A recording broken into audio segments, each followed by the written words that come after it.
everyone, and welcome to Soultiful. Today is Tuesday. So, first up, we have Miss ZSÓFIA.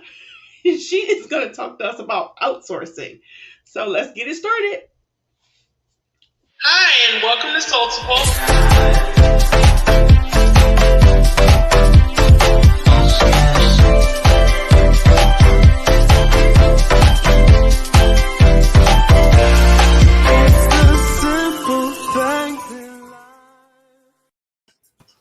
I was gonna mess that up. I am so sorry. That's But okay. welcome. Today's episode of Soulful is on outsourcing, and we have Miss ZSÓFIA BÁNYAI of My Processes here with us all the way from Budapest, you guys, all the way from Budapest. So first, we're going to talk about what you're working on. So Toya, what did you work on today?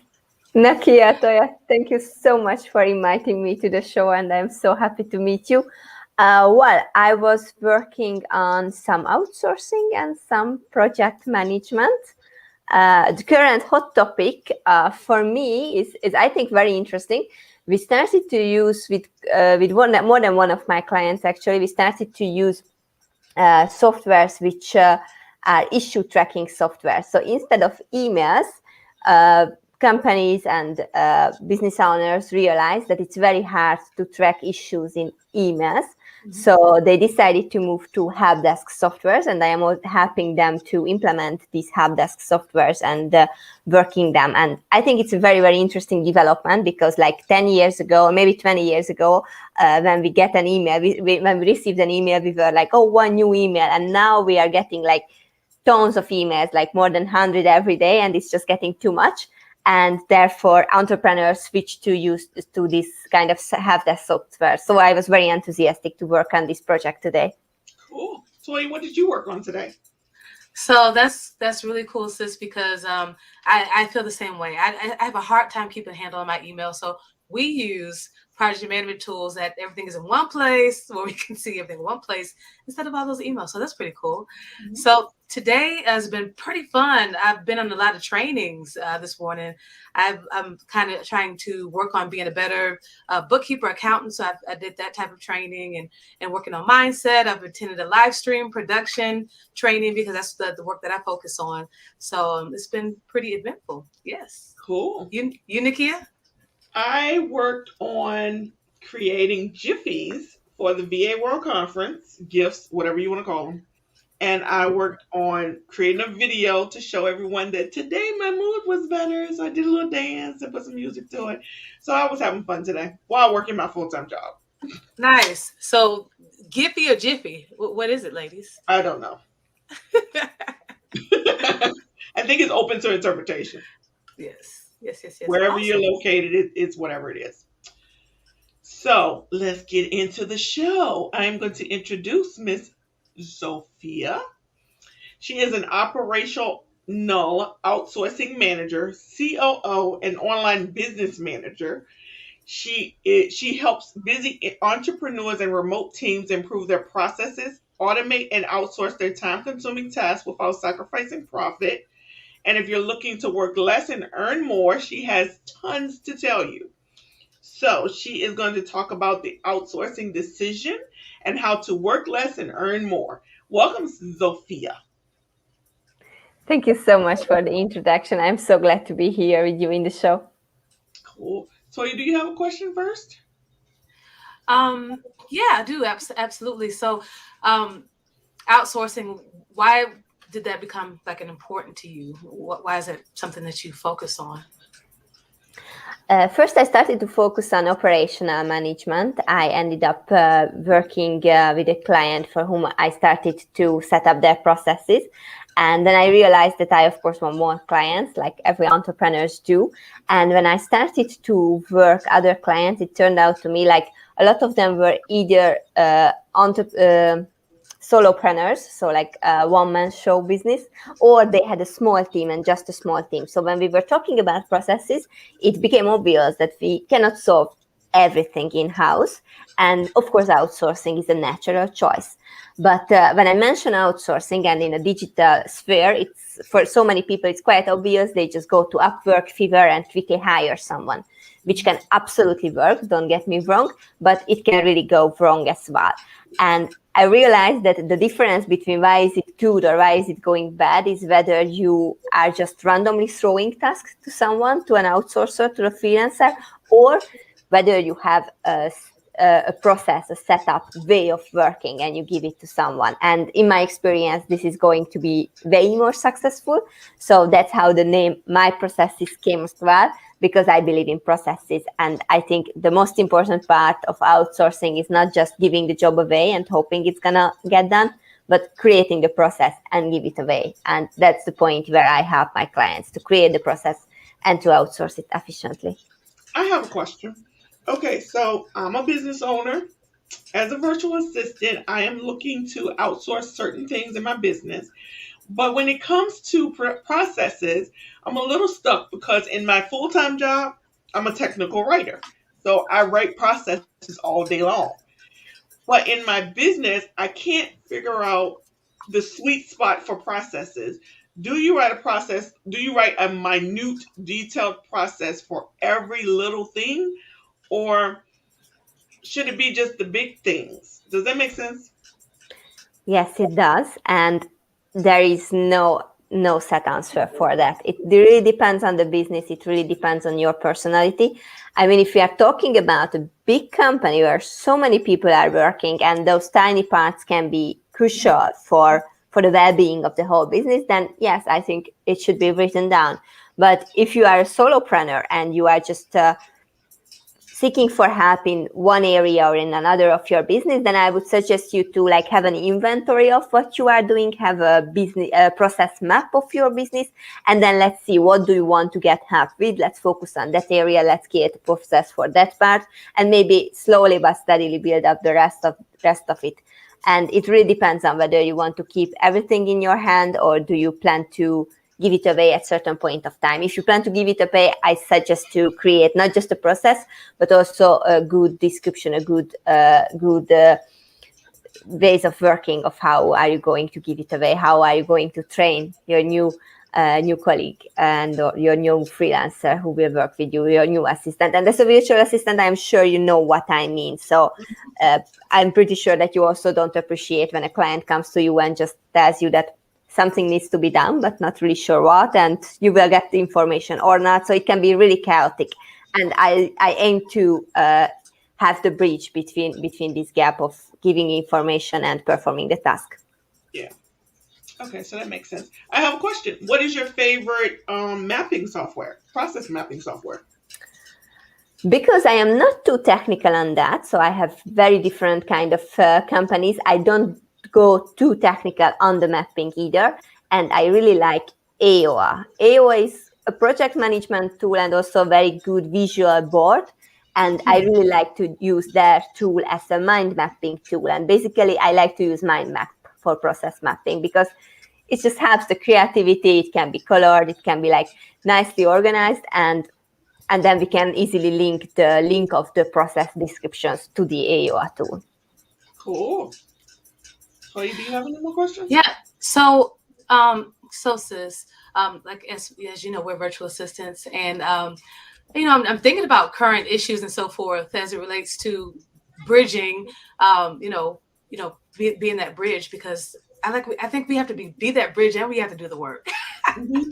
So what do you recommend for us in our space where we have to, because there's a disconnect, we're ready to do the work, but there's a disconnect.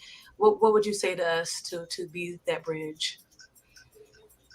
So bridging between you and between your clients, that's your question. So how to do that? Mm-hmm. Actually, I always try to slow down my clients before outsourcing. So they come very enthusiastically that, hey, let's get rid of this task. And I'm just like, oh, okay, easy. Let's see. And let's map out the processes, see what you are working on, what can you outsource, and first prepare the process in a way makes sense for you. Then train your outsourcers how to do that.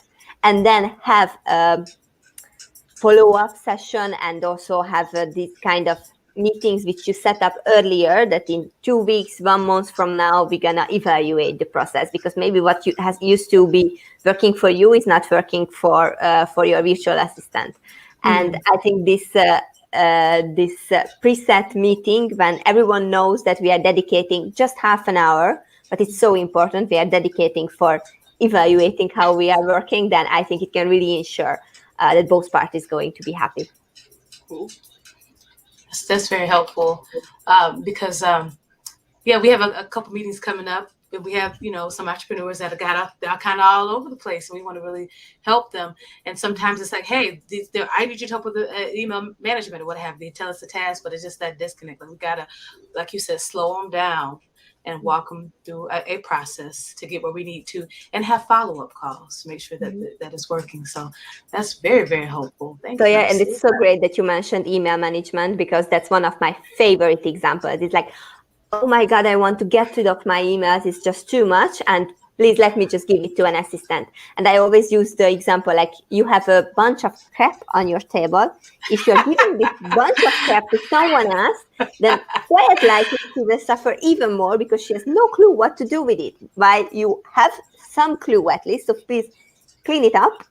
And then there's the point when you can give it to someone. And if it is a bigger company, so not a solopreneur, but like a team, a remote team or an office team, I always go with creating first an email guidelines and CC etiquette, because there is a point where it can go really wrong when the colleagues overdo emails, or not really clear about who should they put in the to or the CC part. Then they put like half of the word in the CC, and then the CEO ends up to be CC'd in each and every email. So outsourcing such a mailbox is a nightmare. Yeah. So it needs to be agreed first, like, how does it look like? What are we writing emails about? When do we use email? When do we use project tracking software? When do we use the help desk software? And when do we use just chat? So like, have a little bit of guidelines and etiquettes, and then who we put in CC, when do we need an approval about what we are sending, and so on and so forth. And that's the moment when you can start thinking about to outsource your mailbox, when there is at least a little bit of clarity. And of course, unroll from this, unsubscribe from the spam emails. That's point number 0.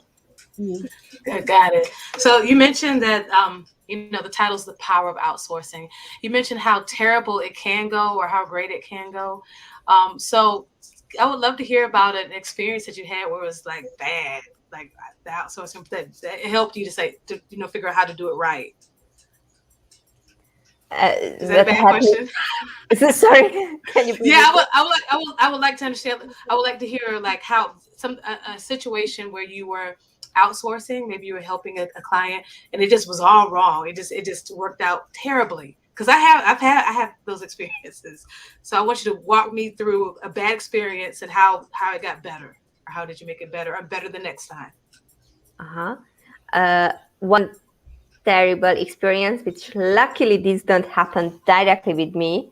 It's more like a story. But there was a virtual assistant who was like practically, so she was not doing well enough. It was not okay enough, her work. So the client wanted to be very nice and hire a second virtual assistant so they could help each other. There would be less work, etc. And the first virtual assistant noticed the job posting, and she went on full crazy mode and basically started to harass the client online. I mean, if something can show it went wrong, it did. So that was a very bad personal choice. So of course, for clients, I always say that work someone you can really trust, because especially with virtual assistant, it can be really, really a matter of trust. So that's why I try to expand my network and really get to know freelancers, online workers with whom I can work in the future. So I'm so glad, ladies, we are in touch right now, and I can expand my network through you as well, because for clients, it's just so important to have someone they can actually trust. Yes, definitely. A lot of people don't realize how much a virtual assistant can help them, and they want to hold on to things so tight because of that lack of trust. But there are people who you can trust to do what you need done, and to do it well and without the struggle. And I agree with you. I like to work with people that I trust. I like to work with them on different projects to see if I can trust them. That trust factor is really important. So with that being said, platforms like Upwork, which I have used, which I've hired people out of. I mean, I just feel like you got to look at a lot of reviews, and sometimes I don't know. Like my Upwork experience has been iffy. So It's do a you decision recommend? fatigue also, right? Yeah, Sometimes you have yeah, just so many options, like who to choose based on the yeah, price, based on the reviews, yes, and sometimes it's not even like the most expensive person is the best for your needs. right.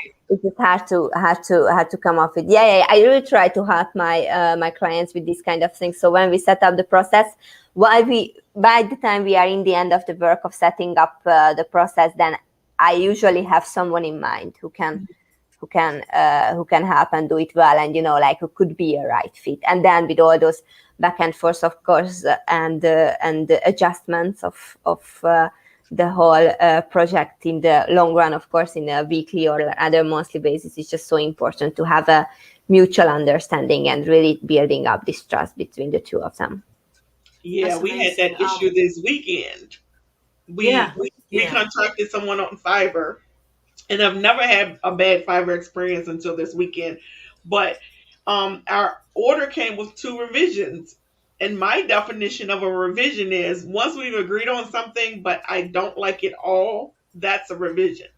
He provided two samples of work and then said those were my revisions, and he couldn't do no more work.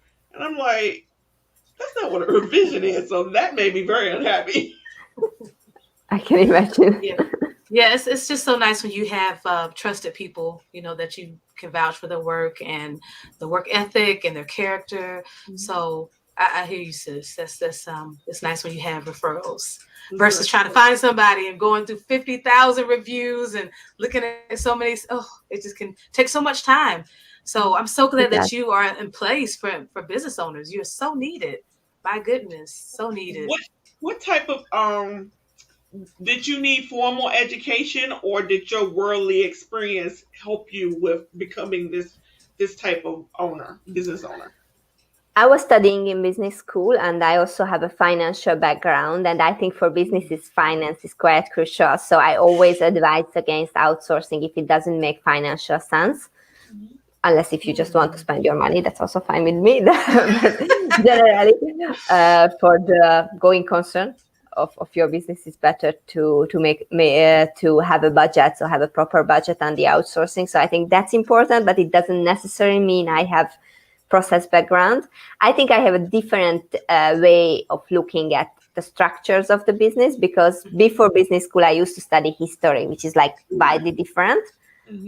But looks at the connections between the events a little bit, I don't know, different manner than business people would do. But that's just a feeling of mine, so it's never proven. I just feel like that's the origin of my different viewpoint, which I try to get the most out of. And yes, then the business experience, of course. So it was very, very important to me to have a good experience first with a quite big company. I used to work for a multinational company first, and then I worked for a medium-sized company, and then I started my own business, which gave me the opportunity to work with various kind and various size of businesses. So how long have you been in business? It's like almost 2 years, I would say. Yes, in my own business. Did the pandemic affect your business any? Yeah, I just started around the beginning of the pandemic, a little bit earlier, and I was worried first. I imagined, although I am an online worker, I imagined myself to like actually going on site more, and of course it was not possible. But I didn't feel that it went too wrong. Actually, I mean, it was even positive, because people went online, and the problems are more obvious when you cannot go to someone's desk and just to discuss. So, for example, with emails, like the need for an email etiquette email guideline is so much more needed when you don't have the chance just to turn to the girl next to you and discuss it, but rather you really have to figure out how to do this kind of communication. So, I mean, maybe a little bit helped, but I think it's like didn't really change, I would say. Cool. Nice. Do you work with folks just in your region, or are you international? I am international. I have clients from Western Europe, Canada, United States. I had a few clients from Australia, but then the time zone difference is really killing me there. Oh, yes. It was really hard. Yeah. I can imagine. Wow. Well, I wanted to applaud you, sis, to, starting your own business. Yay, women in business. Mhm. And same thing, like during the pandemic, this is a time everybody where sales can increase. It can increase. A lot of times we're thinking negatively. Sales can increase in this time period. You just got to provide what people need and want in the way that they need it. So kudos to you. Mhm. Yes. Yeah. Thank you. I would like to know what is the best way to connect with you if someone's interested in your business? Check out my website, myprocess.es. I am not Spanish, so the ES is not because of the Spanish, it's just a joke. My processes, and just put a dot, and that's how you find my website. And I am also on LinkedIn, and also I have a YouTube channel which is called My Processes, and I have hopefully some useful videos. YouTube process is my favorite process, by the way. YouTube is a crucial point for businesses because it really creates trust and really attracts clients, maybe not directly, but like establishes you as an authority person in your industry. And it's a lot of work. So for a business who doesn't have like a separate marketing department, it's a crazy amount of work, which really should be outsourced. And we created a plug and play solution for YouTube process outsourcing. So, and I tried it on my own YouTube channel, so it works quite okay. So check out my YouTube channel also. Absolutely. How does a client know what they need to outsource? The outsourcing decision. Okay. Oh, it has been a while I last talked about it, but I really like it because I think if you don't pick the right task, then the outsourcing can go quite wrong. So I think first you have to figure out what really needs to be done. There are things you can actually eliminate. If it doesn't need to be done and doesn't create any value, any money for the business, then you can really get rid of it. Then you really should have a look whether something could be automated.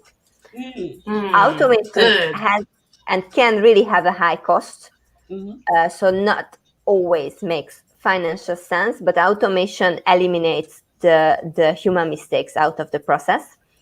And if you come up with an idea which can create money and can be automated, then that's a cash machine. Perfect. Involve me in your business too. Let me invest if you found such.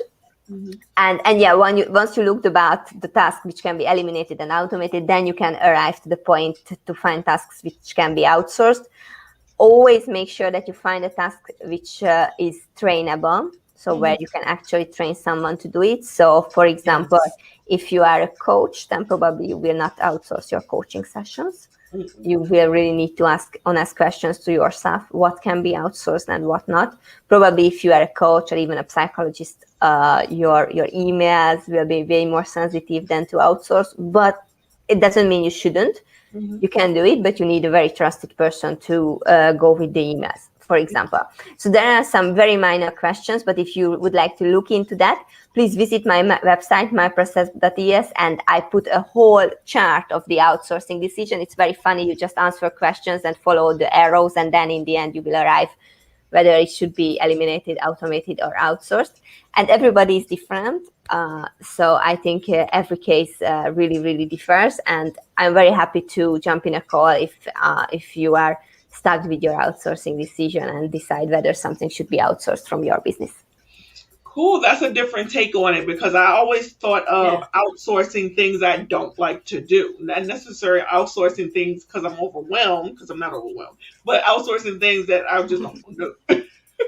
So that's a different thing. Yeah, but you don't like to do, or someone else could do better. And I think that's the hardest part because we entrepreneurs, women in business, yay, that's awesome. We feel like we can solve anything, which is I believe true. But what's the price of solving and doing every job? The price of wasting your time, not having time for your family, your friends, not having time for actually improving your business because you are doing the day-to-day firefighting. And if it just takes away your energy, takes away too much of your time, then you really have to be honest to yourself that, yes, someone else could do it better and quicker and maybe cheaper, by the way, because you also have an hourly rate and there are people out there who could do it better and cheaper even. Cool. That's so good to hear. But as you're talking, I was like, Nakia's probably thinking, ain't nobody can do nothing better than me. But like she said, it can take when you get a lot of clients, it can take away your family time, your downtime, your self-care. So that's good. One thing that stuck out for me, and as you're talking, sis, is automation. Automation that definitely can help. Are there any automation tools that you recommend or that you use? Well, so out of the obvious, Zapier is really, really cool. And just in the beginning, I mentioned the help desk softwares, which also have very good automation solutions. So for example, automating the first reply, which, I mean, most of the clients know when you receive a message that, hey, thank you for your message, we are going to look into that. Of course, it's automated, but still it feels nice that my message just went out and I will get a reply. I feel reassured, kind of thing. Yes. And in this process, you can automate the reminder process. So if you are not getting feedback regarding one thing or another from the client, then you can automatically remind the client without keeping this in mind. And yeah, I'm really into these help desk softwares at the moment. I think they are really a game changer for businesses. And it's called Hub Desk? Help desk, yes. Okay. I mean, help desk is a general term, and there are, of course, different softwares for that. You mean like Hub Desk, like Zendesk? Yes, exactly. Zendesk, Freshdesk, and all Jira project management tools and all the different softwares which are out there in the market. And I don't really want to pick any because I haven't tried all. I hope I will have the chance to work with more. But yeah, I do think they are game changers comparing to emails and just writing your to-do list on paper. Yeah. Very good. Very good. Well, it's come time to talk about our sponsor. So we're going to talk about our sponsor, then we're going to come back and give you the last word. So today's sponsor, it is KISS Virtual Services. Nakia, tell us about KISS Virtual Services. Okay. KISS Virtual Services is my business, and I am a general administrative support specialist. I help with projects as well. You can schedule a call by going to kissvirtualservices.com. Thank you very much. Wonderful, wonderful. Yes, guys, she's a great project manager. She helps me with so many different projects. So definitely make sure that you connect with Nakia at KISS Virtual Services. Wonderful. All right, sis, you have the last word. Go ahead. All right. So if you have a business and if you feel overwhelmed, don't be scared of outsourcing. I admit that there can be traps. And while I am here to prevent you from walking into the traps, and feel free to reach out even if you're not planning to outsource, because setting up your processes, for example, before you want to sell your business or you want to attract more investors into your business, then your processes should be really in place. And yeah, we can create your SOPs, your standard operational processes easily. Fantastic. Awesome, awesome, awesome. Well, is there anything else? Nope. All right. Thank you very much, Sophia. Yeah, thank you so much, Nakia. Thank you, Toya. Let me just say, though, this interview, it was just her process. It was nice and concise and to the point and just great information. So we really, really appreciate you. This was awesome. Yes. I'm glad to hear it was useful. Yes. And you have to come back. I feel like you got to come back if you're open to it. We would love to talk about some of we would like to segment some of the things that you do, because you said SOPs, and that's a whole nother show in itself. And maybe we can talk about YouTube too. I have a few good yes. ideas about YouTube. It can be also a hot topic. Yeah. Wonderful. So guys, make sure that you like, comment, and subscribe. We're so grateful and thank you that you hung out with us today. And we hope that you enjoy the rest of your day. Bye. Thank you. Bye. Hi, and welcome to Soultiful.